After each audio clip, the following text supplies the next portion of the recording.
আপনার নামটা কি? আমার নাম মোশাররফা বিবি।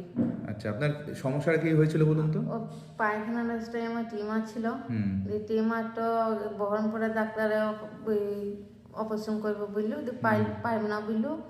দিয়ে আমি কলকাতাতে যাচ্ছিলাম, কলকাতায় অপারেশন করে এসেছিলাম। আপনার একটা মানে যেটা ধরা পড়েছিল যে পুরো বৃহদন্ত্র জুড়েই ছোট ছোট দানাদার মতো টিউমার ছিল। দিয়ে সেটা তো সেটার জন্য একটা বোধহয় দামি একটা জেনেটিক পরীক্ষা করা হয়েছিল, হ্যাঁ, সেখানে আপনার কোনো জেনেটিক রোগ ধরা পড়েছিল। হ্যাঁ ধরা পড়েছিল। দিয়ে অপারেশন করে আপনি পিজি হাসপাতালেও কথা বলেছিলেন সেই বিষয়ে। হ্যাঁ। তো ওরা বলেছিল যে এই না, অপারেশন করলে পায়খানার রাস্তা বাঁচানো যাবে না, সারা জীবন পেটের রাস্তাই করতে হবে। সারা জীবন হবে বলেছিল। তো সেটা আপনার ঠাকুরপুকুরে আপনি হ্যাঁ। এলেন, তো আপনার ওই বাঁচিয়ে রাস্তা করা গেল, সেই রাস্তা জুড়ে দেওয়া হলো, হ্যাঁ হলো।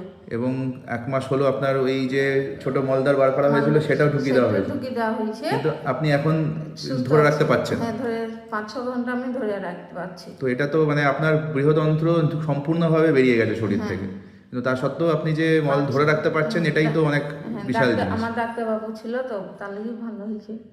তো এটা আপনার মানে একটা বিশাল বড় অ্যাচিভমেন্ট, এত বড় কংগ্রাচুলেশন, আপনার এত বড় সার্জারি সাকসেসফুল হয়েছে। হ্যাঁ। তো এটা আমি মানুষকে, আপনি কি বলতে চাইবেন যে আমি ক্যান্সার রোগ সম্বন্ধে আপনার যদি কিছু বলার থাকে সবাইকে, যে মানে যে কোনো আপনার পাড়ার কাউকে যদি বলতে হয়? বললি তো আমার ডাক্তারবাবুর লাগে, বললি তো ওই বলে আমার ডাক্তারবাবু খুব ভালো, ওই অসুখ ভালো করে দিল। ঠিক আছে, ধন্যবাদ।